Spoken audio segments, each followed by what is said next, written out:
Welcome to Aman news debate time. నేను మీ లక్ష్మీనారాయణ నరహర్శెట్టి. ఏపీలో అరెస్టుల పర్వం కొనసాగనుందా? మొన్న జోగి రాజీవ్, నేడు నందిగామ రమేష్, లేళ్ల అప్పిరెడ్డి, మరి రేపు ఎవరు? కొడాలి నాని, జోగి రమేష్, వల్లభనేని వంశీ త్వరలో అరెస్టు కాబోతున్నారని వార్తలు సోషల్ మీడియాలో బలంగా వినిపిస్తున్నాయి. ఇదిలా ఉంటే సచివేడు టీడీపీ ఎమ్మెల్యే మహిళను వేధించారనే ఆరోపణలో పార్టీ నుండి సస్పెండ్ కాబడ్డారు. ఇప్పుడు టీడీపీ ఎమ్మెల్యే కోనేటి ఆదిమూలం మీద కూడా కేసు ఫైల్ అయినట్లుగా తెలుస్తుంది. మరి టీడీపీ ఎమ్మెల్యే కూడా అరెస్టు కాబోతున్నారా? ఏపీలో అరెస్టుల పరంపర కొనసాగనుందా? ఇదే అంశం మీద ఈరోజు చర్చను కొనసాగిద్దాం. చర్చలో పాల్గొనేందుకు మనతో సిద్ధంగా ఉన్నారు టీడీపీ నేత అక్బర్ గారు, మనతో జూమ్ కాల్లో అందుబాటులో ఉన్నారు. వైసీపీ నేత వీర మహిళ సుజాత కాజా గారు మనతో జూమ్ కాల్లో అందుబాటులో ఉన్నారు. అదేవిధంగా జనసేన నేత వీర మహిళ సుజాత కాజా గారు మనతో జూమ్ కాల్లో అందుబాటులో ఉన్నారు. అదేవిధంగా వైసీపీ నేత జైకర్ గారు మనతో జూమ్ కాల్లో అందుబాటులోకి వస్తారు. ముందుగా మనం జనసేన నేత వీర మహిళ సుజాత కాజా గారితో మాట్లాడదాం. సుజాత గారు, గుడ్ ఈవినింగ్ అండి.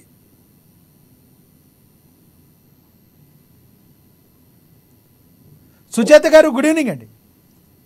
గుడ్ ఈవినింగ్ లక్ష్మీనాథ్ గారు. సుజాత గారు, ఏంటి అరెస్టుల పర్వం కొనసాగుతున్నట్టుగా కనబడుతుంది. నందిగామ రమేష్ గారు టీడీపీ పార్టీ మీద దాడి కేసులో అరెస్టు కాబడ్డారు. మరి రానున్న రోజుల్లో మరి ఎవరైతే మిగతా వైసీపీ పార్టీ వాళ్ళు ఉన్నారో వాళ్ళందరినీ కూడా మీరు ఏమైనా అరెస్ట్ చేసే అవకాశం ఉందా? గత వైసీపీ ప్రభుత్వంలో ఎవరైతే అధికారాన్ని చేతిలోకి తీసుకుని ఇష్టం వచ్చినట్టు చట్టాలను ఉల్లంఘించి ప్రతిపక్ష పార్టీలు గొంతు నొక్కాలని, అలాగే ప్రశ్నించిన ప్రజల గొంతు నొక్కాలని దాడులు ఎవరైతే చేశారో, అలాగే అవినీతికి ఎవరైతే పాల్పడ్డారో వాళ్ళందరి చిట్టా ఒక్కొక్కటి బయటకు వస్తుందండి. ఖచ్చితంగా ప్రతి ఒక్కరిని కూడా అరెస్ట్ చేస్తాం. వాళ్ళ మీద చట్టపరమైన చర్యలు మాత్రం తప్పకుండా తీసుకుంటామండి. ఏ ఒక్కరిని వదిలిపెట్టే ప్రసక్తి లేదు. ఇప్పటి వరకు మమ్మల్ని ప్రజలు, ఈవెన్ మా కార్యకర్తలు, టీడీపీ కార్యకర్తలు కూడా డిమాండ్ చేస్తూనే ఉన్నారు. ఇంత దారుణంగా దోచేసిన వాళ్ళని, ఇంత అన్యాయం చేసిన వాళ్ళని ఇంకా ఎందుకు మీరు శిక్షించకుండా ఉపేక్షిస్తున్నారు? ఇంకెన్ని రోజులు అని అసలు మా మీద ఒత్తిడి కూడా వస్తుంది. కానీ మేము ఏదైతే ఉన్నామో, చర్యలు ఏదైతే ఉందో అది చట్టపరంగానే తీసుకోవాలి. మొత్తం సాక్ష్యాధారాలు అన్ని సేకరించిన తర్వాత లీగల్ గా ప్రొసీడ్ అవ్వాలి అని చెప్పి ఇన్ని రోజులు ఆగడం జరిగిందండి. ఇప్పుడు టీడీపీ కార్యాలయం మీద దాడి జరిగిన సంఘటనలో సీసీటీవీ ఫుటేజ్లు అన్ని ఉన్నాయి. వాళ్ళు మదం ఎక్కి, కొవ్వెక్కి ఇచ్చిన స్టేట్మెంట్లు కూడా ఉన్నాయండి. జోగి రమేష్ లాంటి వాళ్ళు అయితే నీ ఇంటి మీదకే వచ్చాను, నువ్వేం చేస్తావు, నువ్వేం పీక్తావు అని లోకేష్ అన్న మాటలు అవన్నీ ఉన్నాయి.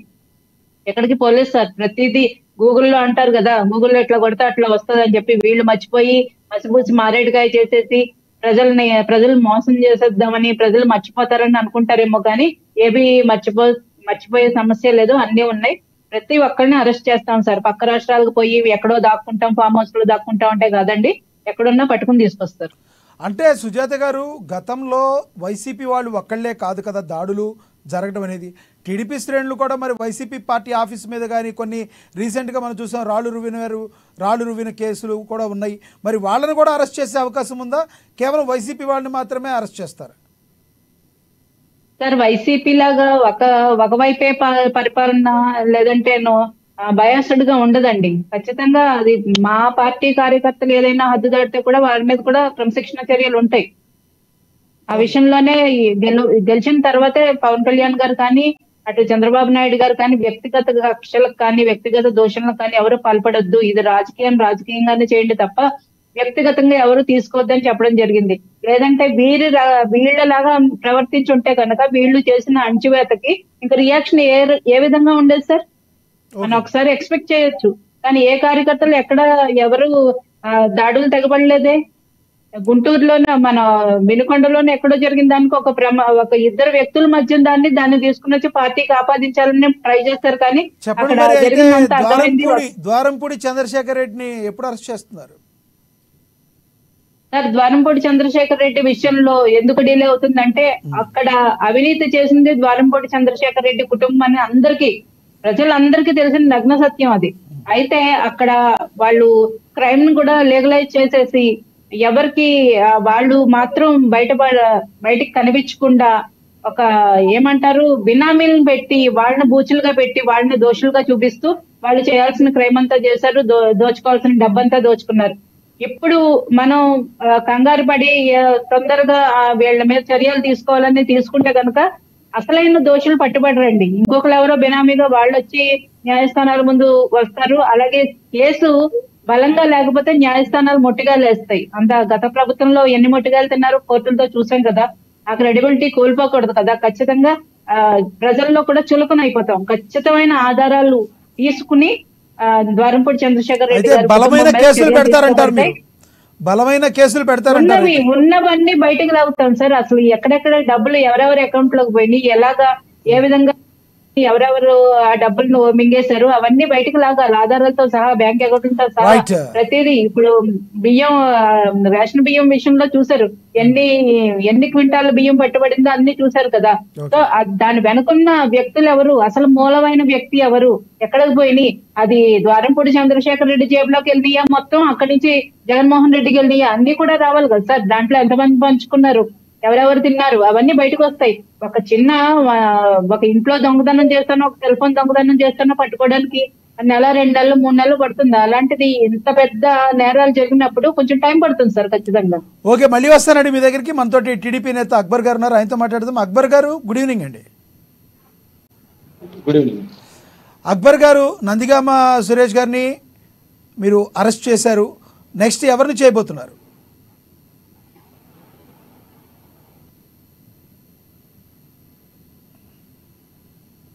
అక్బర్ గారు నిర్దాక్షిణ్యంగా తెలుగుదేశం పార్టీ జాతీయ కార్యాలయం పైన ఎవరైతే దాడి చేశారో వారందరినీ సాక్ష్యాధారాలతో సహా నిరూపించిన తర్వాతే ప్రతి ఒక్కరిని ఒకరికొకరుగా అరెస్ట్ చేయడం జరుగుతుంది. అది చట్టం తన పని అని మేము చెప్తున్నామండి. ఇప్పుడు నందిగామ రమేష్ గారిని చేశారు, మరి మీ సత్యవేడు ఎమ్మెల్యే ఎవరైతే ఉన్నారో మరి మహిళ మీద వేధింపు ఆరోపణలు ఎదుర్కొన్నారు. ఇప్పుడు ఆయన మీద కూడా కేసు నమోదైంది. మరి కేసు నమోదైన నేపథ్యంలో ఆదిమూలం గారి మీద కూడా ఆయన కూడా అరెస్ట్ చేసే అవకాశం ఉందా? ఇప్పుడు మన తెలుగుదేశం పార్టీ తరఫున మా రాష్ట్ర అధ్యక్షుడు అతన్ని సస్పెండ్ చేయడం జరిగింది కదండి, మీకు అందరికీ తెలిసిందే కదా. ఇమీడియట్ గా మేము ఆరోపణలు ఏవొచ్చినా ఫస్ట్ సస్పెండ్ చేసి వాళ్ళపైన పరంగా క్రమశిక్షణ చర్యలు ఏదైతే ఉన్నాయో తీసుకొని మళ్ళీ ఒక కమిటీ వేసి ఎక్కడ ఏం జరుగుతా ఉందనే తప్పు తేల్చిన తర్వాత పూర్తిగా చర్యలు ఉంటాయండి. చంద్రబాబు నాయుడు ఎవరు తప్పు చేసినా కూడా ఉపేక్షించే పద్ధతిలో ఎక్కడ ఉండడండి. తప్పుగానే చూస్తాడండి. సో మన తన అనే భేదం లేకుండా ఎవరినైనా తప్పు చేస్తే శిక్షిస్తామంటారు మీరు? ఖచ్చితంగా. ఓకే, ఇప్పుడు చంద్రబాబు నాయుడు గారు విజయవాడ వరద బాధితుల సహాయార్థం ఇంకా అక్కడే ఉన్నారా? పూర్తిగా అయిపోయినంత వరకు అక్కడ నీకు లాస్ట్ ఎవరైతే బెనిఫిషియర్ ఉన్నాడో అంటే బాధితుడు ఉన్నాడో ఆ బాధితునికి ఖచ్చితమైనటువంటి న్యాయం జరిగేంత వరకు అక్కడ ఉండి పూర్తి స్థాయి జరిగిన తర్వాతనే అక్కడి నుంచి బయటకు వస్తానండి చంద్రబాబు నాయుడు సార్. రానున్న రోజుల్లో మీరు ఎటువంటి స్టెప్స్ తీసుకోబోతున్నారు ఆంధ్రప్రదేశ్ అభివృద్ధి కోసం? ఆంధ్రప్రదేశ్ అభివృద్ధి పైన ఇప్పుడు పూర్తి స్థాయిలో ఆ రాయలసీమలో అయితే గన కొప్పర్తి పారిశ్రమ వాడే పైన కానీ అదే కర్నూలు జిల్లా ఓరవగల్లో కానీ నిరుద్యోగులకు ఉద్యోగ అవకాశాలు కల్పించే దిశగా అడుగులు వేస్తా ఉన్నాం. అది కేంద్ర ప్రభుత్వం గుడికి తన యొక్క ఏదైతే కేంద్ర ఆరాగా ఉందో డబ్బులు గుడికి అక్కడ డెవలప్ చేసేదానికి కేటాయించింది. ఈ విధంగా మనం చేస్తా ఉన్నాం. ఇంకా ఏదైతే ఉన్నాయో డెవలపింగ్ చేయాల్సినవి ఏవైతే ఉన్నాయో ఒకటిగా చేసి ఏదైతే సంక్షేమ కార్యక్రమాల సూపర్ 6 కార్యక్రమాలను గుడికి ఒకటొకటి మెల్లమెల్లగా అంటే ఒకటొకటి ఖచ్చితమైనటువంటి నిర్ణయం తీసుకొని ముందుకు పోతామండి. అంటే కావాలని వైసీపీ నేతల్ని టార్గెట్ చేసి మీరు కక్ష సాధింపు చర్యలకు పూనుకున్నారని ప్రధానంగా మీ ప్రభుత్వం మీద వైసీపీ చేస్తున్న ఆరోపణ. దీన్ని మీరు ఎలా ఖండిస్తారు, ఏ రకంగా ఖండిస్తారు? దానిలో నిజముందా లేదా? కక్ష సాధింపు అంటే ఖచ్చితంగా చెప్పాలి, చంద్రబాబు నాయుడు గారిని ఏ తప్పు చేయకపోయినప్పటికీ ఆయన తప్పు చేశాడని చెప్పేసి ఎఫ్ఐఆర్ లో అంటే ఒక తెల్ల పేపర్ ను నల్ల అక్షరాలు రాసి ఆయన్ను నిర్దాక్షిణ కనికరం లేకోకుండా ఆయన కొన్ని సంవత్సరాలు ప్రతిపక్షంలో కొన్ని సంవత్సరాలు ముఖ్యమంత్రిగా ఉండి దేశ రాజకీయాల్లో ఒక ప్రధానమైనటువంటి వ్యక్తిగా పేరు పొందినటువంటి వ్యక్తిని నిర్దాక్షిణ్యంగా జైల్లో పెట్టి 56 రోజులు హింసించడం జరిగింది మానసికంగా. అలాగా అది కక్ష సాధింపు చర్య అంటే. ఇప్పుడు వీళ్ళని చేసేది కక్ష సాధింపు చర్య కానే కాదు. ఎందుకంటే వాళ్ళు గతంలో వాళ్ళకున్నప్పుడు కళ్ళు కనపడకోకుండా అరే ఒక పార్టీ పైకి మనం పోవచ్చా అనే జ్ఞానం లేకుండా ఎమ్మెల్యేలు ఎంపీలు దాంట్లో పాత్ర ఉంది. వాళ్ళ ద్వారా ఉసిగొల్పి అందరినీ పూర్తి స్థాయిలో పోయి అక్కడ ధ్వంసం చేయడం జరిగింది. పూర్తి ఆ సీసీ కెమెరాల ఆధారంగానే ఈ రోజు పోలీస్ శాఖ ఒక్కొక్కరి పైన చర్యలు తీసుకుంటాము. అయితే మీరు ఇప్పుడు ఓవరాల్గా చూస్తే రానున్న రోజుల్లో ఎటువంటి పరిస్థితుల్లో కూడా చట్టం తన పని తాను చేసుకుపోతుంది. మేము మాత్రం రాగద్వేషాలకు అతీతంగా ఎవరినైనా తప్పు చేస్తే వారిని శిక్షిస్తామంటారు మీరు, అంతేనా? అంతే, ఖచ్చితంగా అదే. ఎస్, మళ్ళీ వస్తాం మీ దగ్గరికి. మనం ఒకసారి సుజాత గారితో మాట్లాడదాం.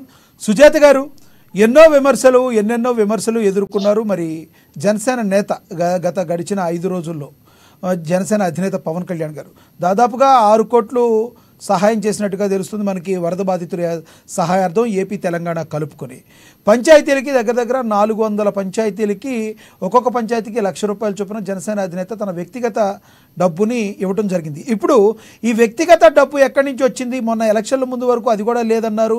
ఆ వ్యక్తిగత డబ్బు ఎక్కడి నుంచి వచ్చిందని కొంతమంది అడుగుతున్నారు. దానికి ఏం సమాధానం చెప్తారు?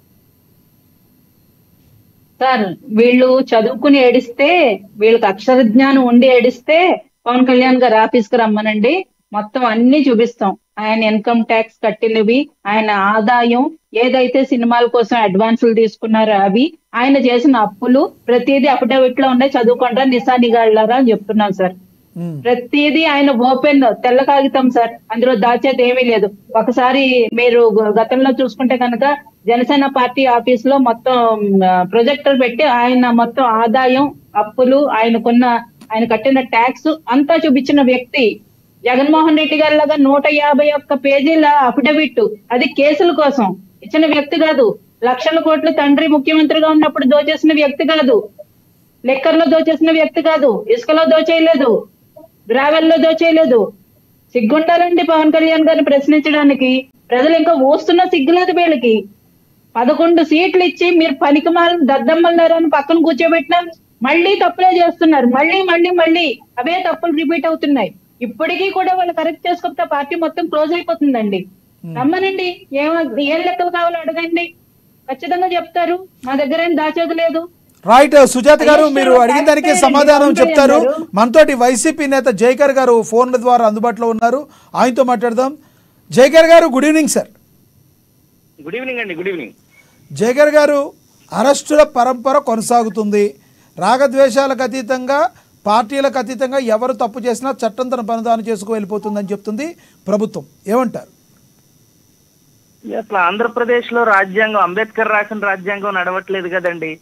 ఆంధ్రప్రదేశ్ లో రెడ్ బుక్ రాజ్యాంగం నడుస్తున్నటువంటి ఈ తరుణంలో రాగద్వేషాలకు అతీతంగా నడుస్తున్నారు అని అనడం అనేది ఎంత హాస్యాస్పదం అంటే అది దెయ్యాలు వేదాలు వల్లించినట్టుగా ఉన్నదండి. అటువంటి మాటలు వింటూ ఉంటే ఎంత దారుణం అంటే, కేవలం పరిపాలన మీద దృష్టి పెట్టకుండా కేవలం పగా ప్రతీకారాలతో మాత్రమే వైఎస్ఆర్ కాంగ్రెస్ పార్టీ అభ్యర్థుల మీద, అలాగే పోటీ చేసినటువంటి వాళ్ళ మీద, నాయకుల మీద, యాక్టివ్ కార్యకర్తల మీద, ఎందుకు నిన్న గుడ్లవల్లేరులో 300 మంది మానవ ప్రాణాలతో ఆడుకున్నటువంటి ఒక వెధవను గురించినటువంటి పోస్టులు రాసినటువంటి ఇంటూరి రవికిరణ్ ని అరెస్ట్ చేసి విశాఖపట్నం తిప్పి, గుడివాడ తిప్పి ఎంత భయంకరంగా ఇబ్బంది పెట్టారో చూస్తున్నాం. అంటే కేవలం తమ ప్రభుత్వాన్ని ప్రశ్నించే వారిని, తమ తప్పిదాలను ఎత్తి చూపే వాళ్ళని, అట్లాగే వైఎస్ఆర్ కాంగ్రెస్ పార్టీలో వీళ్ళు ఇంతకు ముందు లోకేష్ చూపిస్తూ రాష్ట్రాన్ని చూపిస్తూ వచ్చినటువంటి రెడ్ బుక్ రాజ్యాంగాన్ని అమలు చేస్తున్నారు తప్ప మరొకటి మాత్రం కాదు. ఇప్పుడు విజయవాడ ఒక పక్క విలయంలో కొట్టుమిట్టాడుతూ ఉంటే, ఇటువంటి పరిస్థితుల్లో కూడా ముందు అసలు ఈ సహాయక చర్యలు అందించాల్సినటువంటి ప్రభుత్వం, అంటే ప్రభుత్వం అర్థమవుతూ ఉంటాయి. ఒక్క ప్రశ్న జైకర్ గారు, ఇప్పుడు ఏ పనైనా, ఏ రాజకీయమైనా, ఏ రాజకీయ పార్టీ అయినా రాజకీయం చేయాలి, కానీ ప్రజలకి కష్టం వచ్చినప్పుడు రాజకీయం చేయకూడదు కదా. అంటే ఇప్పుడు ప్రభుత్వం చేయాల్సిన బాధ్యత ఉంది. ప్రభుత్వం తాను చేసే పనిలో తాను చేస్తున్నప్పుడు ప్రతిపక్షంగా వైసీపీ నాయకులందరూ గతంలో ఉన్న 151 మంది ఏమయ్యారండి? 151 మందిలో కొంతమంది అయినా ఈ రోజున విజయవాడ వెళ్ళి సగం మంది, 75 మంది అక్కడున్న వాళ్ళందరికీ కూడా ఎందుకు తమ సహాయ సహకారాలు అందించలేకపోతున్నారు? అంటే ఒక్కసారి ప్రభుత్వం కోల్పోతే వాళ్ళందరూ ఇళ్లకే పరిమితం అవ్వాలా? రోజా గారు ఉన్నారు, రోజా గారు ఉన్నారు, నగర్లో ఉన్నారు రోజా గారు, ఆవిడ ఎందుకు రాలేకపోయారు? మీరు అక్కడే అపోహపడుతున్నారు. విజయవాడలో విజయవాడలో వైఎస్ఆర్ కాంగ్రెస్ పార్టీ నాయకులు తమ శక్తికి మించి, శక్తి వంచన లేకుండా శక్తికి మించి అక్కడ వరద బాధితులకు సహాయం చేస్తున్నారు. అంటే వినండి సార్, వినండి. మేము ఎప్పుడు కూడా ప్రచారాన్ని కోరుకోం, ప్రజా సంక్షేమాన్ని మాత్రమే కోరుకునే మేము ప్రచారాన్ని కోరుకోం. కాబట్టి మీకు ఇంకా రావట్లేదులే కానీ బోట్లలో వెళ్ళి నమస్కారం పెట్టి అక్కడ ఆకలితో అలమటిస్తున్నటువంటి వాళ్ళకి హాయి బాయిలు చెప్పి విజయ సూచికలు చూయించేటటువంటి నీతి సంస్కృతి మాకు ఇంకా లేదు. మేము కేవలం అక్కడ ఉన్నటువంటి సమస్యను అడ్రస్ చేయడానికి, వాళ్ళకి సమస్యలకి పరిష్కారం చూపటానికి, వాళ్ళకి చేతనైనటువంటి సహాయం చేయడానికి మాత్రమే ప్రయత్నం చేస్తాం తప్ప ఇప్పటికైనా సరే ఇప్పుడు మా ప్రభుత్వం ప్రవేశపెట్టినటువంటి రేషన్ వాహనాలనే వాడుకుంటున్నారు. మా ప్రభుత్వం ప్రవేశపెట్టిన వాలంటీర్ వ్యవస్థనే మళ్ళీ తిరిగి తెప్పించుకొని సహాయ కార్యక్రమాల్లో పాల్పంచుకునేటటువంటి అవకాశాల కోసం చూస్తున్నారు. మా ప్రభుత్వం ప్రారంభించిన 1870 104 వాహనాలు మాత్రమే వాడుకోవడానికి ప్రయత్నం చేస్తున్నారు. మా ప్రభుత్వం ప్రవేశపెట్టినటువంటి ఫ్యామిలీ డాక్టర్ కాన్సెప్ట్ కే ఇప్పుడు మళ్ళీ తిరగాల్సినటువంటి పరిస్థితులు వస్తున్నాయి. అంటే జగన్మోహన్ రెడ్డి గారు దిశానిర్దేశకుడు, జగన్మోహన్ రెడ్డి గారు మాదిరికర్త, జగన్మోహన్ రెడ్డి గారు ఒక మార్గదర్శి, ఆయన ఒక స్టేట్స్మన్ గా వ్యవహరించాడు, అనుగ్రహించాడు. కాబట్టి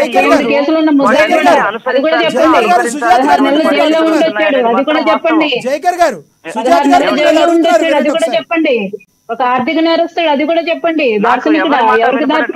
ఏం చేశాడు? Okay okay.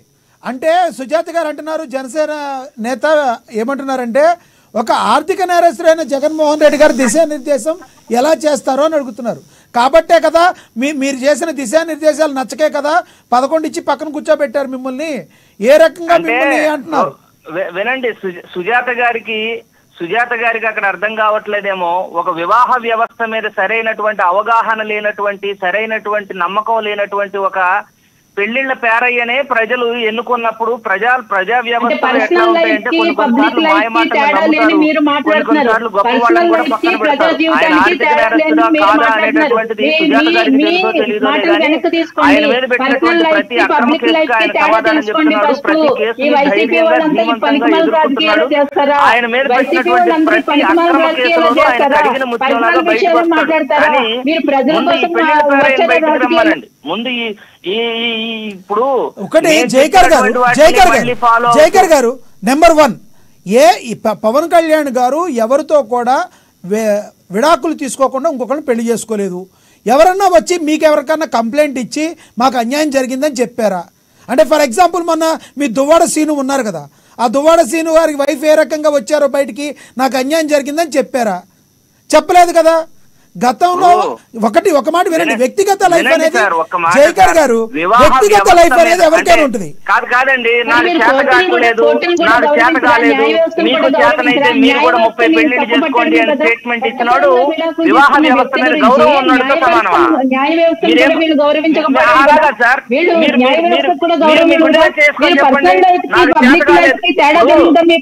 మీరు చేతకాని విమర్శలు ఎందుకండి? చేతకాని విమర్శలు ఎందుకు? మీరు పబ్లిక్ పాలసీల మీద మాట్లాడండి, పర్సనల్ లైఫ్ మీద కాదు. మీకు దమ్ముంటే పబ్లిక్ పాలసీల మీద మాట్లాడండి, ప్రభుత్వం గురించి మాట్లాడండి, ప్రభుత్వంలో జరుగుతున్న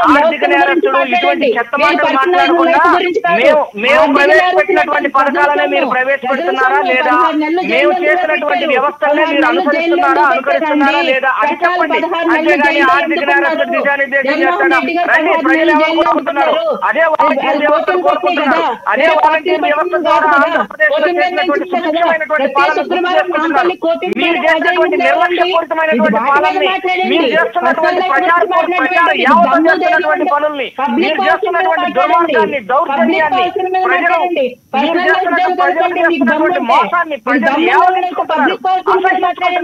ఇంకా సిగ్గుకాలకపోతే 5 సంవత్సరాలు సమయం ఉంటుందని అనుకుంటే ప్రజలు ఖచ్చితంగా బుద్ధి చెబుతారు. మీరేం కంగారు పడాల్సిన అవసరం లేదు సుజాత గారు. ప్రతిసారి 3 పెళ్లిళ్ళు జగన్మోహన్ రెడ్డి గారు చేసిన రాసులే తెలుసా? మేము అన్ని మాట్లాడుతున్నావా? మాకు అనవసరం పర్సనల్ విషయాలు మాకు అనవసరం అండి.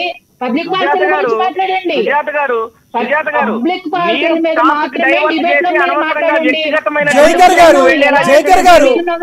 గారు ఒక్క నిమిషం, సుజాత్ గారు ఒక్క నిమిషం, సుజాత్ గారు ఒక్క నిమిషం. జైకర్ గారు, పవన్ కళ్యాణ్ గారు వ్యక్తిగతంగా పెళ్లిళ్ళు చేసుకోవడం వల్ల ఆంధ్రప్రదేశ్ జనాలకు లాస్ ఏమైనా వచ్చిందా? ఆంధ్రప్రదేశ్ జనాలు డబ్బుతో ఏమైనా ఆయన పెళ్లి చేసుకున్నారా? చెప్పండి. జగన్మోహన్ రెడ్డి గారు ఆరోపణలు ఎదుర్కొంది జనాల సొమ్ము తిన్నారనే ఆరోపణలో ఆయన ఆరోపణలు ఎదుర్కొంటున్నారు. దానికి దీనికి సంబంధం ఏమైనా ఉందా?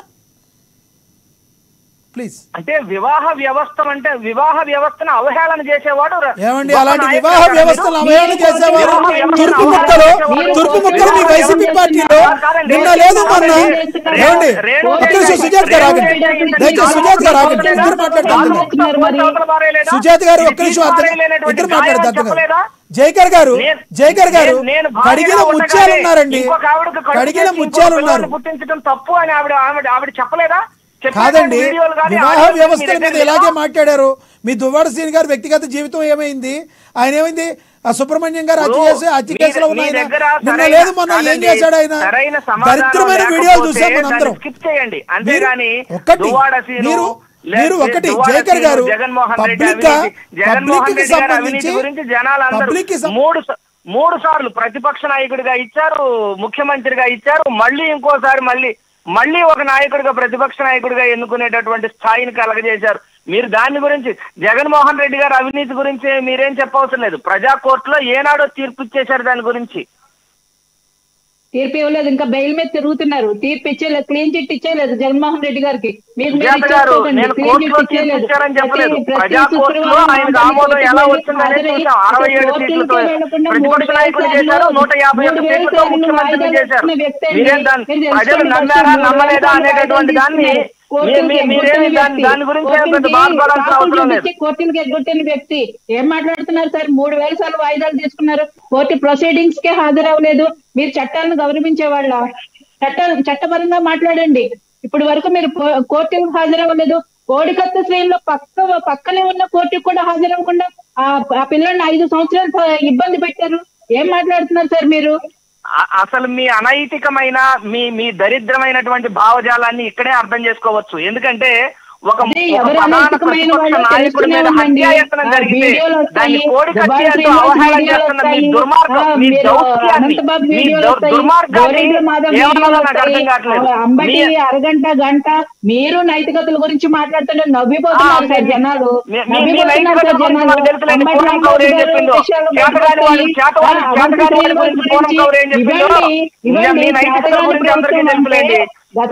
ఎలా ఫామ్ హౌస్ లో తీసుకెళ్లి ఎలా గర్భవతులు చేశారో జనాలందరికీ తెలుసులేండి. ఎలా పెన్ డ్రైవ్లతో దొరికిపోయి ఈ రోజు చంద్రబాబు నాయుడు చెప్పినట్టు చేస్తున్నారో జనాలందరికీ తెలుసులేండి. మీ నైతికత మీ నీతి గురించి మాట్లాడితే ఇంకా చాలా ఉంది, చరిత్ర బోర్డు ఉంది. మాట్లాడడానికి ఒక అర్థం ఉండాలండి. ప్రజలు నవ్విపోతున్నారు. ఏం మాట్లాడుతున్నారు సార్? నవ్విపోదురు కాక నాకేటి సిగ్గని. ఇప్పుడు వరదల గురించి మాట్లాడమంటే మీరేదో వచ్చి మాట్లాడి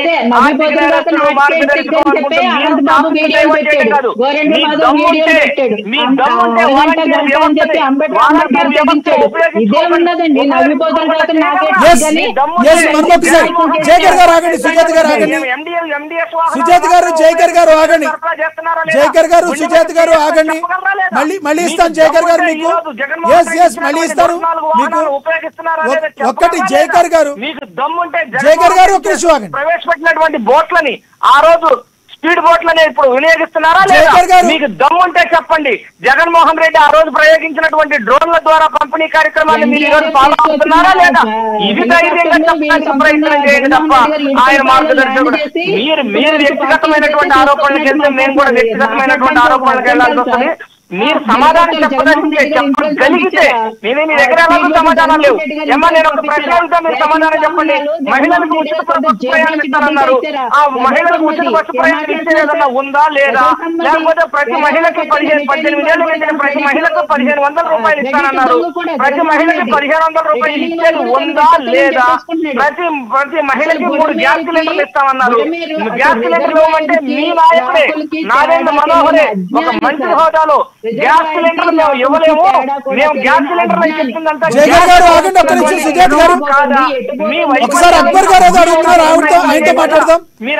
మళ్ళీ మాట్లాడతాను మీతో. అక్బర్ గారు ప్లీజ్ చెప్పండి సార్. ఇప్పుడు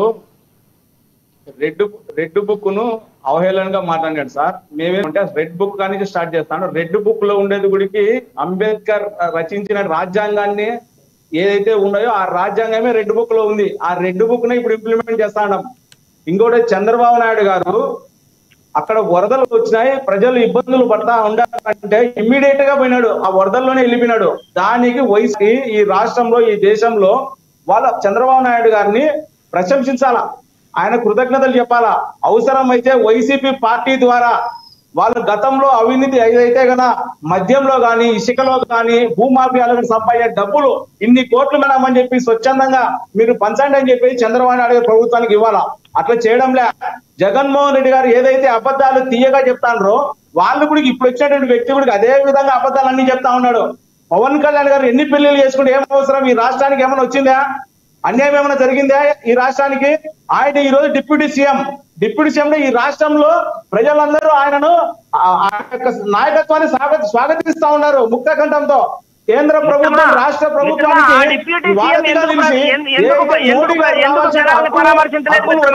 ఈ రాష్ట్రం కోసం పోరాటం చేస్తా ఉన్నాడు. మీరు గోరెంట్ల మాధవ్ చేస్తే ఏమన్నా మీరు సస్పెండ్ చేశారా? అవంతిని సస్పెండ్ చేశారా?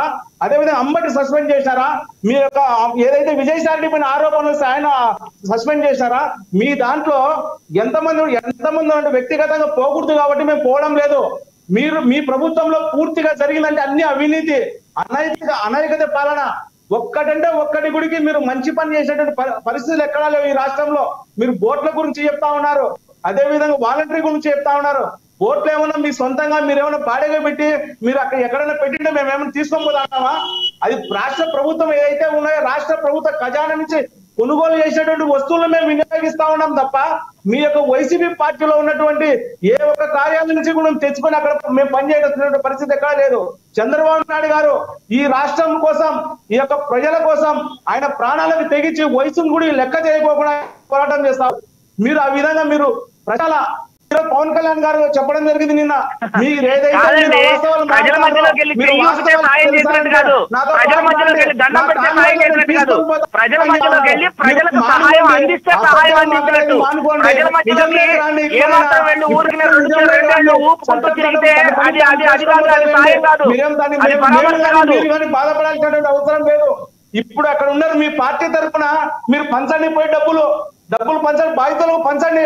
మా పార్టీలో మా మంత్రులు సహాయం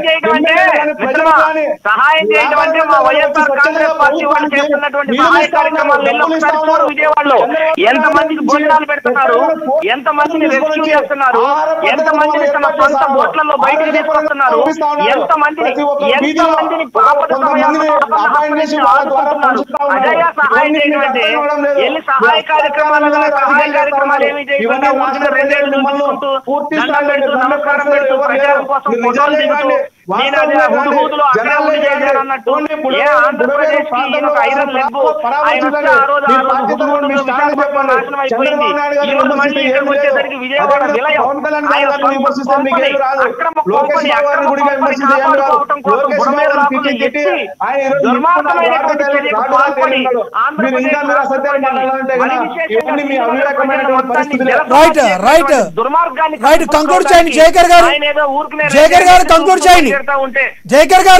జయకర్ గారు మీరేం చెప్పదలుచుకున్నారో కంక్లూడ్ చేయండి, సమయం తక్కువ ఉంది.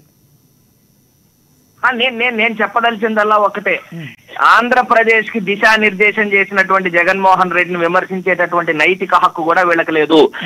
వీళ్ళేదో ఆదిమూలం గురించి ఈ చర్యలు తీసుకుంటున్నావు అంటున్నారు. నాయన విశాఖపట్నం నెల్లి సాధురావు అనేవాడు 16 ఏళ్ల ఇంటర్మీడియట్ బాలికని అనుభవిస్తూ వచ్చినటువంటి వీడియోలకి మీరేం సమాధానం చెప్తారు? అదే లావణ్య అనే అమ్మాయిని అక్రమంగా అడ్డంగా విశాఖపట్నంలో టీడీపీ ఎమ్మెల్యే కొడుకు ఏం సమాధానం చెప్తారు? ఏలూరులో శ్రీదేవి అనేటటువంటి పిహెచ్డి అమ్మాయిని కారుతో గుద్ది చంపేస్తే మీరు ఏం సమాధానం చెప్తారు? గుంటూరులో జానీమూన్ అనేటటువంటి ఆవిడ్ని మీ ప్రభుత్వంలో ఉన్నటువంటి మంత్రి ఏడిపిస్తే నరుకి చంపుతానని బెదిరిస్తే మీరేమీ చేయలేని చేష్టలు ఉడిగిపోయినటువంటి చేతగాని దద్దమ్మ ప్రభుత్వాన్ని పరిపాలించిన చంద్రబాబు నాయుడు సమర్థతను గురించి మీరేం మాట్లాడతారు? టాపిక్ మీద కంక్లూడ్ చేయండి, అరెస్టుల పర్వం గురించి కంక్లూడ్ చేయండి. నేను అనేది అదే. కాబట్టి గురిగింజ తన కింద ఉన్నటువంటి నలుపు చూసుకోకుండా మాట్లాడితే తెలుగుదేశం వాళ్ళు మాట్లాడేటటువంటి మాటలకి దెయ్యాలు వేదాలు వల్లించినట్లుంటాయి. ఈ అక్రమ అరెస్టులు గాని, ఇప్పుడు చేస్తున్నటువంటి కక్షాపూరితమైన వివక్షాపూరితమైనటువంటి అరెస్టులు గాని ప్రజలు గమనిస్తున్నారు. Okay. మీరు పరిపాలన చేత గాని చేవలేనటువంటి దద్దమ్మలు చవటలు అనేటటువంటిది ప్రజలు అర్థం చేసుకుంటున్నారు. Okay.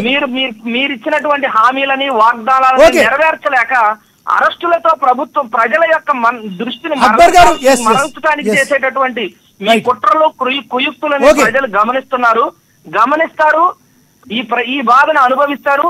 ఈ అనుభవించిన బాధని ఎట్టి పరిస్థితుల్లోనూ రేపొద్దున ఖచ్చితంగా Okay. రాబోయే కాలంలో మీకు గట్టిగా బుద్ధి చెబుతారనేది మాత్రం వాస్తవం. ఓకే, అక్బర్ గారు కంక్లూడ్ చేయండి. అక్బర్ గారు కంక్లూడ్ చేయండి. పార్టీ స్టాండ్ ఏమంటే తప్పు జరిగితే గన ఖచ్చితమైన ఆధారాలు ఉంటే ఈ ప్రభుత్వం ఎలాంటి వ్యక్తిడైనా ఏ స్థాయి ఉండే వ్యక్తినైనా అది ప్రతిపక్షం గాని అధికార పక్షం గాని ముఖ్యమంత్రి గారు ఖచ్చితమైనటువంటి చర్యలు తీసుకుంటాడు.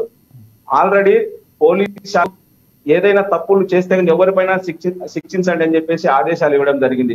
క్యాడర్ గుడికి తెలుగుదేశం ప్రభుత్వ క్యాడర్ పార్టీకి అందరికి క్రమశిక్షణతో నడుచుకోండి, కక్ష సాధింపులు పోవద్దు, ఎక్కడే గాని మన మూలంగా తప్పు అనేది కనపడకూడదు అని చెప్పి పదే పదే చెప్తా ఉన్నాడు రివ్యూలో గుడికి.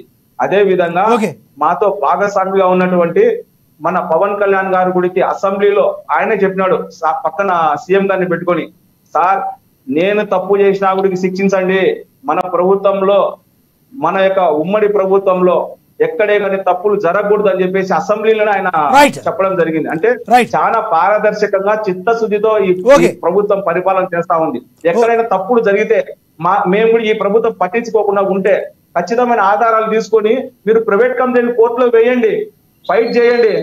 ఊరిగా మనం అబద్ధాలు మాట్లాడితే ఏం ప్రయోజనం? మేము గతంలో మీ యొక్క ప్రభుత్వంలో చేసినటువంటి అన్యాయాల పైన ప్రైవేట్ కంప్లైంట్లు ఉన్నాయి, ఒకటొకటి ఇప్పుడు సాల్వ్ అవుతాయి. కావాలంటే మీరు పోరాటం చేయండి, నిరూపించండి.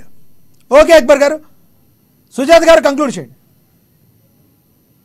సార్ 70 ఏళ్ల వయసులో ఆయన అర్ధరాత్రి వరకు కూడా తను స్వయంగా నీళ్లలో దిగి వరద సహాయ చర్యలు పర్యవేక్షిస్తూ నిన్న ఒక్కరోజే 9 లక్షల ఆహార పొట్లాలు పంపిణీ చేశారు సార్. తాగునీరు, మందులు, ఆహారం, పాల ప్యాకెట్లు, దుప్పట్లు, ఎవరు అంటే ఏ అవసరానికి కూడా బాధితులు ఇబ్బంది పడకుండా అన్ని చోట్ల వాళ్ళు హెలికాప్టర్లు తెప్పించి, నేవీ హెలికాప్టర్లు తెప్పించి, అలాగే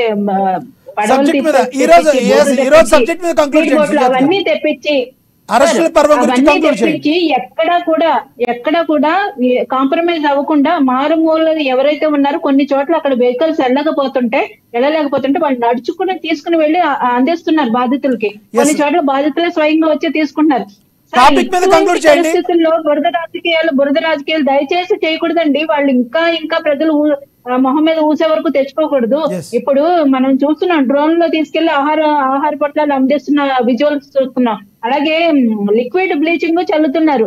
పవన్ కళ్యాణ్ గారు 9 కోట్లు ఇచ్చారండి ఈ రోజుకి 9 కోట్లు ఆయన 6 కోట్లు పవన్ కళ్యాణ్ గారు ఇచ్చారు. అలాగే మెగా ఫ్యామిలీ నుంచి కూడా కొన్ని కోట్ల రూపాయల సహాయం వచ్చింది. వీళ్ళు పవన్ కళ్యాణ్ గారు పెళ్లిళ్ళ గురించి మాట్లాడతారు. సిగ్గుండాలి. పెళ్లిళ్ళ గురించి ఇంకా మాట్లాడతారా? వీళ్ళు వైసీపీ కార్యకర్తలు ఏం చేస్తున్నారు తెలుసా సార్? సోషల్ మీడియాలో తప్పుడు ప్రచారం చేసిన చింతబరుగుతో బాధొద్దా సార్? అంటే క్లీనింగ్ సిబ్బంది కులము పేరు అడిగి చెప్పి క్లీనింగ్ చేస్తున్నారని తప్పుడు పోస్టులు పెడుతున్నారు. ఏపీ పోలీస్ అవన్నీ నోట్ చేసుకుంటుంది సార్.